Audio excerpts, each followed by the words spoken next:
Dragon Ball Budokai Tenkaichi 4 took the world by absolute storm, and what made this even more sweeter is that we got 0 leaks leading up to the trailer, as well as we had to wait 16 years for a sequel. One eternity later. Funny enough, this trailer came out days after the brand new Naruto game's announcement. In today's video, we're going to be talking about what we can expect in terms of the release date, characters, features, and modes for Dragon Ball Budokai Tenkaichi 4. So let's not waste any time, let's try to get into the video.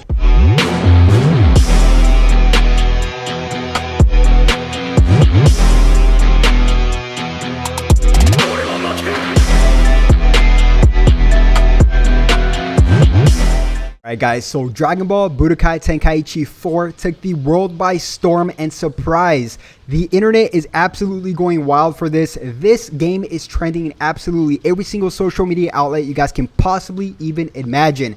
I mean, honestly, what made this trailer even more sweet is that we had zero leaks leading up to this trailer, so it literally took everybody by storm, as well as we had to wait 16 years for a sequel, guys. That is a long time. I was just a kid when this, I've been playing since the first ever Budokai, right? So I know it shows my age. I'm pretty old. I've actually been playing since the PS1 games, since Final Bout with my brother. So I grew up in the PS1, PS2 eras where we had to play split screen, wait for turns to fight each other, as well as, save everything in a little memory card and, have mods through Game Shark. So that was my era.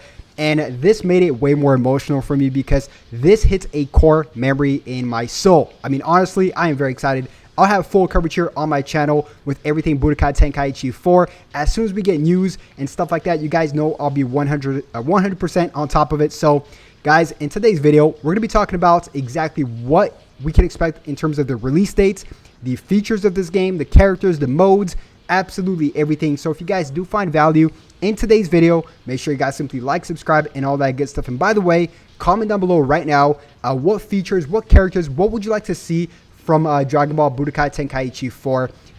But yeah, I have a list here because this game could be an absolute masterpiece, right? So let's not waste any time. First things first is that we, in terms of the release dates, a lot of people are complaining that we might not see this for a year. I'll be straight up with you guys. I've waited 16 years. I do not mind waiting for a year. It says it's still in development, so it could take a little while longer, which to me is perfectly fine. I'm okay with that. As long as this game turns out absolutely beautiful, I'm willing to wait 1 year. I do not care. 365 days, I'll put it on my calendar. I do not mind. So let me just make that very clear, right?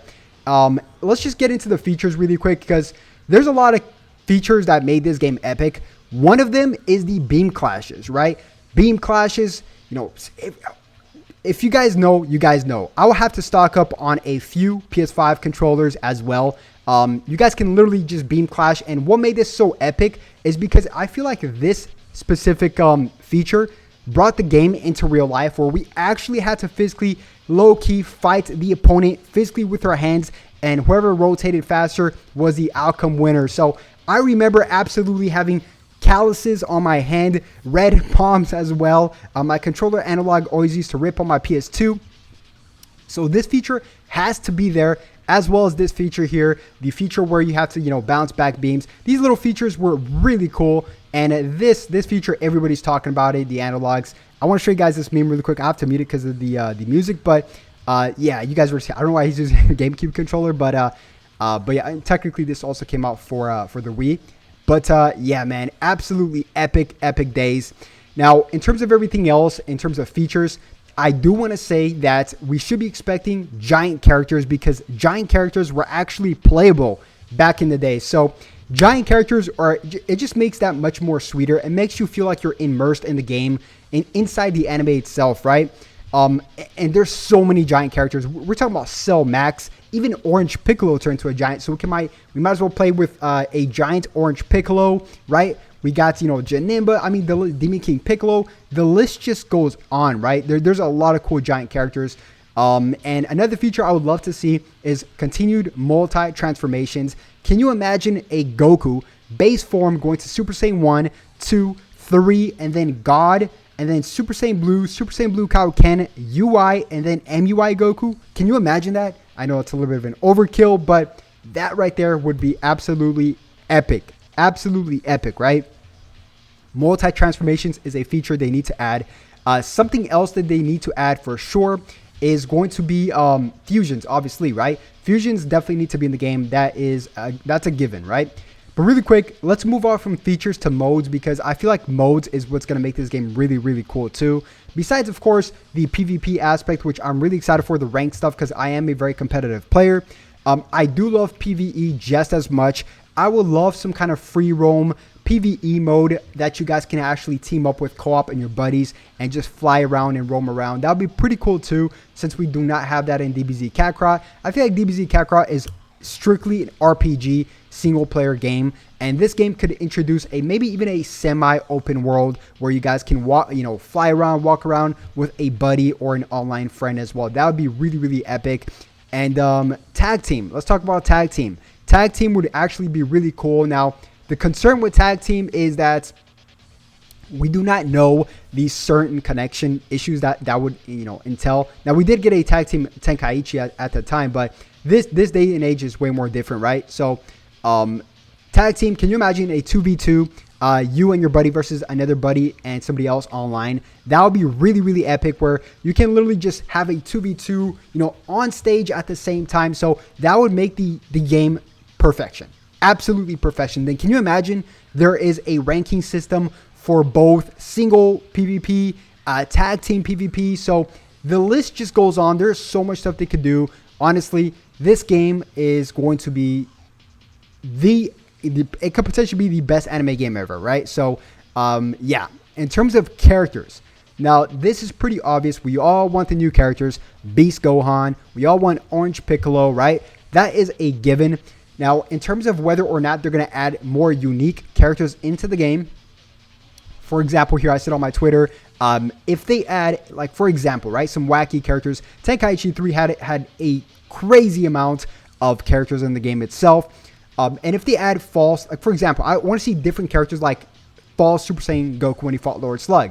This would be the first time ever he would be introduced in an official Dragon Ball game, surprisingly, right? So that would be really cool too. And just some more wacky, different characters that, that we just do not see often. Because we're going to see the characters like Super Saiyan 4s, we're going to see Super Saiyan Blues, Kaioken Goku, UI Goku, MUI Goku. Like I said, Jiren, Full Power Jiren, those are a given. But seeing characters that are a little bit more unique, that are going to take people by surprise, that would be epic as well, right? Now, let's talk about something that a lot of people are discussing, but a lot of people are not going into details on this. Now, let's talk about DLC and extra content. Tenkaichi 3 came out in a different day and age of gaming, right? It really did. The last time it came out was 2011, I believe, or 2007. And the fact that DLCs weren't really a thing back then, I honestly would not mind some DLCs and some expansions for this, because I do love to support something that I love playing, right? So if that's the case, then I wouldn't mind it. Of course, I wouldn't mind both ways, right? If everything's free like it was in the old school days, then of course, even better, right? But I wouldn't mind, is what I'm trying to say, paying for, to support the game itself. That would be something that makes the game keep getting updated and fresh along the way, right? So that is something I would love to do personally, right? That's what I do with Dragon Ball Legends. I love to support something if I can, right? So that is something else. Let's talk about also, will this be playable in old gen, right? This is for sure going to be playable in PS5, Xbox Series S, and X. That is a given. Hopefully this is not really playable. I mean, it is probably going to be, I don't know. I was about to say the Switch, but the graphics would be kind of a buzzkill. But you never know, right? You never know. Hopefully it is crossplay. Crossplay would make this game even more epic, obviously, right? And hopefully it's last gen as well, PS4 and Xbox, One and stuff like that. But I mean, honestly, to be honest with you, I don't care I don't care. I've waited 16 years. I don't care if there's DLC, expansions. I don't care if this is on the Nintendo 64. I do not care. I'm going to be getting this game day one. And like I said, I'll be having full coverage here on my channel. But yeah, guys, that's pretty much going to wrap it up. Comment down below right now, what would you guys love to see from Dragon Ball Budokai Tenkaichi 4? The release date, let me know in the comment section down below. What characters you guys would love to see, features, modes, and all that good stuff. But that's pretty much going to wrap it up. If you guys, like I said, did enjoy the video, make sure you guys simply like, subscribe, and all that good stuff. And I'll definitely catch you guys once again on the next one. Have a good one.